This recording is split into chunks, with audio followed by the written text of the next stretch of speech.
हरिओम. भगवद्गीता बोध योगदास श्री जयगणेश जोशी यांनी केलेले निरूपण. अध्याय 4. ज्ञानकर्म योग. ओम श्री परमात्मने नमः. अथ चतुर्थोऽध्यायः. जय योगेश्वर. परम आत्म्याला नमस्कार. अध्याय 4. श्लोक क्रमांक 3. स एवायं मया तेद्य योग प्रोक्त पुरातनः भक्तोऽसि मे सखा चेति रहस्यं हेतदुत्तमम्. हा असा पुरातन योग आज मी तुला सांगत आहे, कारण तू माझा भक्त आहेस आणि माझा सखा आहेस. त्यामुळे मी तुला हे गूढ असे रहस्य उकलून सांगत आहे. भगवंत श्री म्हणत आहेत की हा सनातन योग मी तुला आज सांगत आहे तो मी पूर्वी सांगितला होता, परंतु मध्यंतरीच्या कालोघात तो निष्प्रभ झाला. हा सनातन योग विसरला गेला. तेवढ्यासाठी तो आज मला पुन्हा सांगावा लागला. तेव्हा आता त्याचे पालन कर. पुढील पिढीसाठी त्याचा आदर्श घालून ठेव. हा योग सांगायला भगवंत श्रींनी अर्जुनाची निवड केली आहे, कारण अर्जुन हा भगवंत श्रींचा भक्त आहे आणि शिवाय सखाही आहे. हे दुहेरी नाते योग सांगायला आणि शिकवायला उपयुक्त आहे, कारण अशा वातावरणात सांगणारा आपुलकीने आणि मोकळेपणाने सांगतो आणि ऐकणारा तितक्याच आत्मीयतेने ते ग्रहण करतो. आपण पहिल्या अध्यायात पाहिले की अर्जुन जेव्हा गोंधळून गेला तेव्हा भगवंत श्रींना शरण गेला आणि त्यांना म्हणाला की तो त्यांचा शिष्य आहे. भगवंत श्री पांडवांचे हितकर्ते आहेत, तेव्हा त्यांनीच त्याला त्याच्या हिताचे काय ते सांगावे, उपदेश करावा. शरण येऊन सल्ला मागणारा, गुरु म्हणून हिताचे काय ते विचारणारा शिष्य अर्जुन हा उपदेश करायला योग्य आहे. त्याचबरोबर अर्जुन हा भगवंत श्रींचा सखा, मित्र, प्रिय आहे. याचा अर्थ शिष्य आणि प्रिय सखा असा हा दुहेरी संबंध आहे. त्यामुळे येथे भगवंत श्री जे काही सांगतील ते अर्जुन भावभक्तीने समजून घेईल. सक्तीने आणि नाईलाजाने ऐकायला थांबल्यासारखा थांबणार नाही. मनापासून तो भगवंत श्री जे काही सांगतील ते तो ग्रहण करील, त्याचे आचरण करील, त्यावर विचार करील. काही शंका आल्यास सख्य तत्वामुळे मोकळेपणाने विचारील. हा असा जिज्ञासू शिष्य गुरुला नेहमीच प्रिय असतो. भगवंत श्री पुढे म्हणतात की हा योग हे एक गूढ असे रहस्य आहे.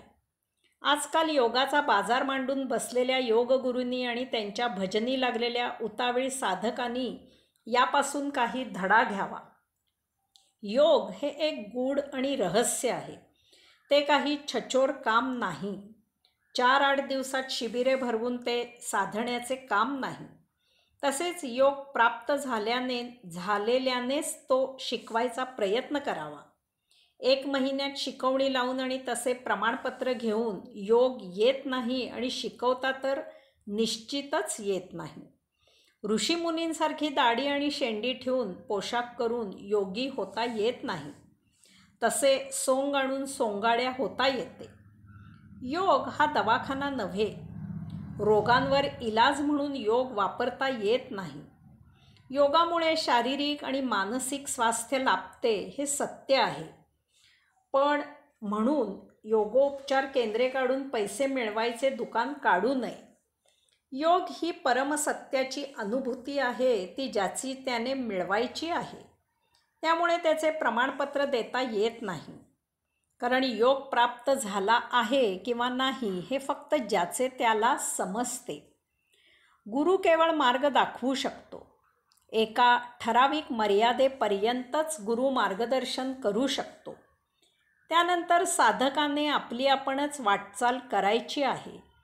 या रहस्याची उकल योगगुरू करू शकतो, परंतु त्याची पकड ज्याची त्यानेच करायची आहे. त्याला जोडूनच अध्याय 4 श्लोक क्रमांक 4. अर्जुन उवाच अपरं भवतो जन्म परमजन्म विवस्वता कथमेतद्विजानीयां त्वमादौ प्रोक्तवानिति. अर्जुन म्हणाला, आपला जन्म तर आत्ताचा अलीकडचा आहे.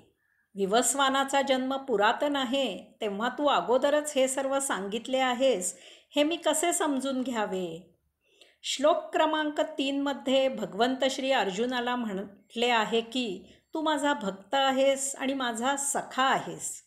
हे म्हणण्याचे कारण असे होते की मी तुमच्या पांडवांच्या हिताचे असे काही सांगत आहे आणि तू ते श्रद्धेने समजून घे. मी जे सांगत आहे ते समजण्याचा प्रयत्न कर. त्यासाठी माझ्याशी तुझे सख्यत्व आहे, तू माझा शिष्य आहेस हे लक्षात असणे आवश्यक आहे. मी तुला उगीचच काही असे तसे सांगणार नाही. तेव्हा माझ्यावर विश्वास, श्रद्धा ठेव आणि मी सांगत असलेल्या योगाचा अंगीकार कर. मी सांगत असलेला योग समजून घे, ते महत्त्वाचे आहे. परंतु याचा जो व्हायला पाहिजे होता तो परिणाम झाला नाही.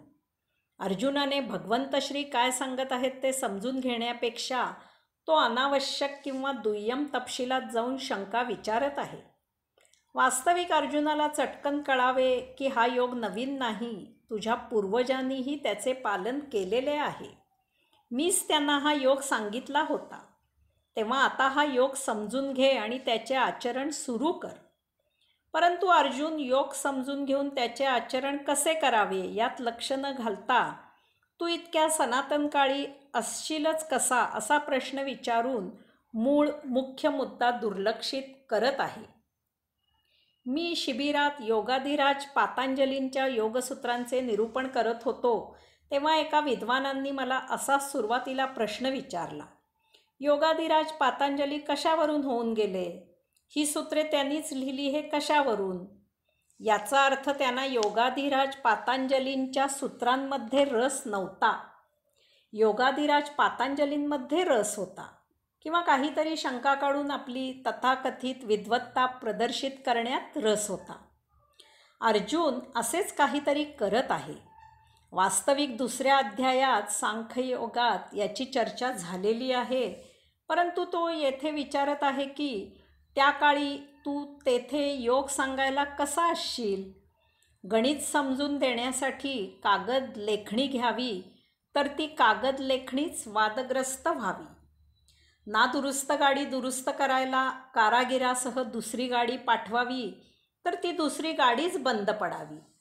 आता खरोखरच असे आहे का की भगवंत श्रींना याचा पत्ता नाही की ते या देही विवस्वानाचे वेळी असणे शक्य नाही म्हणून? परंतु अर्जुन विचारत आहे. तो प्रिय सखा आणि शिष्य असल्यामुळे भगवंत श्री न कंटाळता उत्तर देत आहेत. यावरून सांगणाऱ्यांनाही हेही लक्षात घ्यावे की ऐकणारे असेही असतात. हे लक्षात घेऊन आपल्याला आपले सांगायचे काम करायचे आहे. हरिओम.